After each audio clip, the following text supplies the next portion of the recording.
A maioria do seu público são pessoas que amam a liberdade, que querem ser mais do que elas são e que são poupadores líquidos e não devedores líquidos, não é isso? Sim. A gente tá falando pra maioria aqui, a gente tá falando pro cara que tá no Serasa, no SPC. É isso. A gente tá falando pras pessoas que são... A nobreza consiste exatamente na capacidade de renunciar ao presente pelo futuro. Você acha que tem algum marido, alguma esposa que não tem vontade de fazer uma aventura? Todos têm. A questão é se você, tem noção de que se você fizer o que você quiser, você vai perder uma coisa. Exatamente. A preferência temporal. Inclusive, o Seyfedin, que foi o cara que popularizou essa ideia, faz carnívoro, acho que há 8 anos, né? O Seyfedin Amos, ele defende que, inclusive com dados estatísticos e tudo mais, que a preferência temporal é mais determinante pro sucesso, a saúde, a felicidade de uma pessoa do que o próprio QI. É melhor você ter 30 pontos de QI a menos e se controlar do que você ser um gênio que come porcaria e usa droga, não é isso? Sim. Você tá falando da dieta, essa dieta interfere no QI, alguma coisa, de alguma forma? Nunca vi nenhum estudo a respeito. Não tem nada a ver, não, né? Rapaz, na idade adulta, cognição, eu duvido, sim. mas na infância eu acho que a falta de proteína é determinante. Ah, não, sim. O quê? E estudo sobre isso, a gente tem bastante, sim. A ausência de proteínas e certas gorduras no desenvolvimento, tanto na gravidez, quanto na primeira infância, rapaz... Essencial, Porra, o quê? Essencial. Mas você falou que no cognitivo, sim? No cognitivo, sim, porque na verdade um excesso de carboidrato, uma dieta com excesso de carboidratos tem um excesso de produção de insulina, e a insulina costuma deixar a gente letárgico. Por isso que depois de uma macarronada você se sente com vontade de deitar, e geralmente depois... Verdade. E depois de um prato de carne você não tem necessariamente essa sensação de letargia. E quando a maioria dos estudos que são feitos com jejum mostram que jejuns a partir de 18 horas já são suficientes para aumentar a melhora da cognição, a melhora da acuidade, a melhora da rapidez do raciocínio. Até os sentidos, meu irmão. Todos os sentidos. Jejum total ou jejum dias pra sem comer, mas às vezes não, jejum total, só com água. Porque tecnicamente o seu corpo entra em alerta, né? Você tá sem comer, então você tá precisando comer. Então nas primeiras horas a gente sente desconforto, mas nas horas seguintes, então os nossos sentidos são aguçados para que a gente possa achar esse alimento que a gente tá procurando, né? Pra mim o pior é o terceiro dia. Pra mim o pior é o mas terceiro dia. Mas depois do terceiro dia, depois já fez um maior? Já, mas o desconforto pior é o terceiro dia. Você já fez jejum de 3 dias, Magnata? Já fiz uma semana, mas o pior é o terceiro dia. Uma semana na água? Cara, pra mim no terceiro dia... Uma semana na água. Água e sal. Sal, sim. No terceiro dia eu tava convencida de não comer mais. Terceiro dia, nunca mais, eu já dias tava sem comer. Algumas vezes já fiz de 3 dias. Entre 48 e 72 horas, pra mim é o pior, velho. Então... o corpo tem uma primeira chamada... de quanto você tem de carbo antes. Uma coisa você tá comendo banana e parar de comer, e a outra você já tá numa carnívora e parar de comer. Exatamente, que é mais fácil. É muito mais fácil. Quando você faz uma dieta baixa em carboidrato, você tem muito mais facilidade de ficar em jejum. Porque você não tem esse pico e rebote de insulina, que é justamente o que gera essa fome. A gente tem fome principalmente, não é a única coisa que gera fome, né? Mas abaixa nos estoques de nutrientes, mas principalmente abaixa nos níveis de insulina. Quando você faz uma dieta que é baixa em carboidrato, você já não tem níveis de insulina muito altos, né? Picos de insulina no sangue. Então você sente menos fome. É homóloga às mesmas regiões do cérebro da cocaína, velho.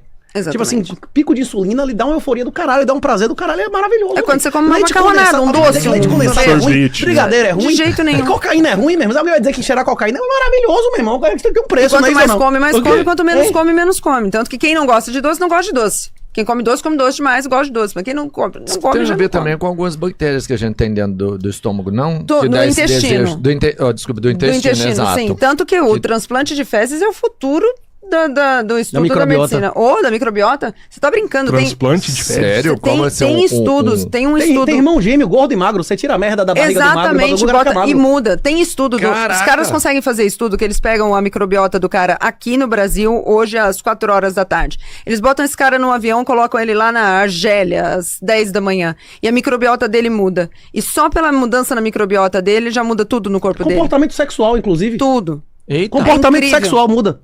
O comportamento sexual muda. Tem um livro, acho que é 20% humano, você já viu eu falar nesse livro? Não. Esse livro, inclusive, traz literatura ampla, dizendo que no mundo inteiro, historicamente, eles começaram a fazer estudo de DNA entre pai e filho do mesmo cemitério, do século 8, 7, 10, pra ver quantos por cento dos cornos tinha, quantos por cento era criado com o nome de outra pessoa, não é isso? Caraca, e historicamente, no mundo cara inteiro... faz um troço desse, né? Quem tá em casa e fala, já sei o que eu vou fazer. Não, porra, mas não é interessante saber se em cada época corre tudo, a porra toda, não é uma coisa... E o material tá ali, dizer DNA com o nome do cara e tal, né? Diz que historicamente, no mundo inteiro, entre 6% e 8%. Ile-de-France sempre foi acima de 18% e com épocas acima de 24%. Aí o cara falou, não, como é que pode, velho? 20% dos filhos não é do cara, que porra é essa e tal? Aí os caras... O povo era sério naquela época, não é? Não, mas tipo, séculos é assim, naquela região, naquela central ali da onde tem Paris e tal. Aí os caras descobriram que isso começou quando eles começaram a ter infestação de gato com toxoplasmose. O toxoplasma, ele precisa no ciclo dele fazer o roedor perder o medo do felino. Ele precisa fazer o hospedeiro se matar, ter medo, parar de ter medo. E as pessoas também que tem alguns tipos de toxoplasma, dependendo de onde for alojado e o desenvolvimento do parasita, ele faz as pessoas pararem de ter medo. A mulher que não tem mais medo, ela tem mais ou menos possibilidade de adultério. Não, muito mais. Muito mais. Muito mais a microbiota não interfere em seu comportamento sexual pra caralho, não é isso ou não? Isso é amplamente comprovado. Esse livro acho que é 20% humano, pesquisa aí. 10%, ele é 10% humano, né? Ele não diz isso da cabeça dele, ele tipo demonstra com um montão de tese de doutorado, um monte de coisa, velho. Impressionante. Como é que você sabe tudo isso? Não, mas a epigenética antigamente se achava, na medicina, nas ciências, que quando a gente dominasse o genoma, tava resolvido 90% das doenças. Tive que não resolveu porra nenhuma. Agora a epigenética é outro nível, tipo, 100 vezes mais complicado, né? Hoje em dia, você entender de comportamento, alimentação, ginástica, pô, você tem que entender de epigenética, não é isso? Exatamente. Tem um cara, inclusive, recentemente, que fazia carnívora, que acharam 70 cepas no cara que nunca tinham sido catalogadas na fezes do cara. Como é o nome do cara? Esses atletas aí, tem Shawn Baker, você já viu o Shawn Baker? Não sei. Tem um coroa de 60 anos, velho, que tá 12 anos só comendo carne, ele bota os exames dele de 15 quilos na internet. Shawn Baker. 70 cepas? É um fortão. Não é esse. Esse Shawn Baker é um fortão. Um fortão, já vi mas o cara tem 69 anos, meu irmão. O cara Ele forte é um pra Hulk. caralho. Só come carne crua ali, né? Hulk. Mas ele come crua. Só come carne Tem um crua. dia Mas ele come tem um crua. dia na semana que ele come peixe cru. Peixe ou carne crua por causa da vitamina C, não é isso ou não? Ele é médico. Então, porque É um a dia na vitamina semana C... só porque É porque a vitamina C é uma questão na carnívora. Por isso que a gente tava falando antes do teu amigo que tá fazendo carnívora, eu falei que não adianta fazer carnívora de segunda a sexta. Porque quando uma pessoa não come nenhuma fonte de carboidrato, a necessidade de vitamina C dela diminui drasticamente. Mas se ela tiver qualquer tipo de fonte de carboidrato, essa necessidade de vitamina C volta a existir e não vai ter como ingerir, porque a pessoa tá comendo pouquíssimos fontes de carboidrato. No caso dele, isso não acontece. Então, uma vez por semana, ele tem essa necessidade suprida. Ele vai pôr a carne de peixe que tem a vitamina... Ele não tem uma crua. necessidade de vitamina C muito grande, porque ele não come fonte de carboidrato. Tá. Entendeu? É diminuída. Entendi. Agora, se o cara faz fome. isso de segunda a sexta, entendeu? E de sábado ele vai lá e come um bolinho... Ele se sabota. Aí ele vai dar errado, naturalmente. não Como funciona. toda dieta, né? A ideia é que a dieta seja feita Não, mas de o segunda a Miorim tá segunda. comendo só carne certinho e ele tá emagrecendo. Gente, eu tô Parabéns, Miorim. incrédulo com essa parada de vocês de ficar 3 dias de jejum. Esse regime de fome que a Lara E é uma tava coisa que- mencionando... Desculpa me interromper. Imagina. Esse regime de fome que a Lara tava mencionando, ele depende de um hormônio chamado grelina. Que Grelina ninguém e sabia leptina, os que dois. ninguém sabia que existia 20 anos atrás, meu irmão. Exatamente. Ninguém sabia que existia esse hormônio. Tipo assim, a humanidade só descobriu recentemente qual é o ciclo do hormônio que faz o cara sentir fome na hora que ele, Não, que ele e tem a vontade grelina- de comer, que ele tem costume de comer. E a grelina não é tá uma coisa ligada ao psicológica. mindset, O pra quê? você ter uma ideia. Como Os caras assim? conduziram um estudo faz pouco tempo. Olha que interessante que foi isso. Eles pegaram uma turma e deram... Porque a grelina é um dos hormônios que te notifica que você tá com fome ou não, da sua saciedade. Então, a sua saciedade é dependente do nível, da quantidade de grelina que você consegue secretar. E aí, eles pegaram essa galera e deram pra essa galera um milkshake. E junto com o milkshake tinha a descrição do que tinha nesse milkshake. Então, tava escrito lá, olha, esse milkshake ele tem leite vegano, ele é sem gordura, ele é sem açúcar e ele tem 180 calorias. Tá escrito isso, tome o milkshake. Essas pessoas tomaram o milkshake. E aí eles analisaram quanto da grelina era secretada, ou seja, quanto que elas estavam satisfeitas. Aí, no outro dia, eles pegavam essa mesma galera, dava pra eles um outro milkshake escrito, olha, esse aqui é com gordura, com açúcar, com caramelo, e esse aqui tem 680 calorias. E essas pessoas tomavam, e aí eles viram que a secreção de grelina nessas pessoas mostrava que eles estavam muito mais satisfeitos. Só que, pasme, nenhum dos dois era aquele milkshake que estava descrito. Era a mesma. Os dois eram a mesma coisa, os dois tinham 300 calorias, mas a reação da secreção da grelina para as pessoas foram diferentes, porque elas pensaram que era aquilo. Então não é um hormônio que é só manipulável pelo que você come ou não, mas ele é manipulável pelo que você tá vê, pensando pelo que você está ali. pensando. E é por isso que o assunto total é que a gente chama mentalidade de mindset de um nome chique para poder ficar melhor, né? Mas essa mentalidade é um negócio tão importante, porque ela é capaz de modificar a secreção de hormônios no seu corpo. E é engraçado que isso é uma coisa cristã, inclusive, porque Cristo disse que a única coisa que não cabia ao homem era salvar a própria alma, mas a cura era possível. E ele deu exemplo. Qual foi o exemplo que ele deu? Foi o jejum ou se encher de comida? Exatamente, 40 dias de jejum. Porra.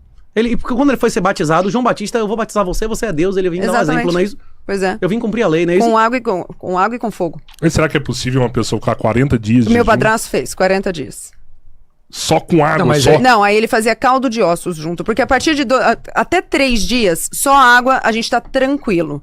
Quando eu orientei como nutricionista, quando eu orientei jejuns mais longos, quando era jejum de 1 semana, 10, 15 dias, eu começava... Dá dor de cabeça, né? Sem sal, dor de cabeça. Sem sal. Então aí fazia um caldo de ossos, um caldo, ou às vezes um caldo, só o caldo de ossos já é suficiente, com um pouco de sal. Você fez isso, você chegou a fazer Eu orientei jejum mas assim. seu padrasto fez 40 dias. Você manda o cara fez tomar quanto sal tempo? de cozinha ou aquele negócio de potássio, como é o nome? De cremor tártaro, que às vezes o cara manda, né? Que tem potássio e tal. Sei. Você bota aquelas proporções? Não, eu fazia caldo de ossos com já sal tem normal. tudo, né? Já tem tudo. Não precisa gastar dinheiro com precisa nem suplemento ser do específico. Himalaia, nem nada. Caldo de ossos normal. Tem um tutano ali, um pedaço osso de mesmo, osso pescoço de galinha e osso de... Exatamente. Deixa Fogo cozinhar baixo, horas, passar soltar tudo. Muitas horas, deixa ali 8, 12 Sua horas casa ficar com cozinhando. cheiro de galinha e tal. Exatamente. Só que todas as pessoas que eu orientei pra isso, elas faziam com um propósito. Nunca era emagrecer. Então eu orientei um yogini. Mas emagrece demais. Muito. Meu padrasto na época perdeu o quê? 20 e poucos quilos em 40 dias. Mas não dá um efeito sanfona, a hora que ele volta, ele engorda tudo? Não necessariamente. Olha que interessante. Um dos estudos mais legais que tem sobre jejum foi de um cara que fez um jejum de 388 dias. Não, esse cara 382, desculpa. Esse estudo, escuta que interessante. Esse estudo sempre esteve na gaveta do meu consultório, porque quando eu falava de jejum para um paciente, ele falava era impossível, eu tirava esse estudo e mostrava para ele. Então, como que foi? Os caras começaram a conduzir o estudo e ia ser só 5 dias. O cara era obeso. E aí eles iam conduzir por 5 dias e iam ver como que esse cara se comportava. Só que no 5º dia esse cara tava tão bem que ele falou, não, vamos estender mais. E aí vamos estender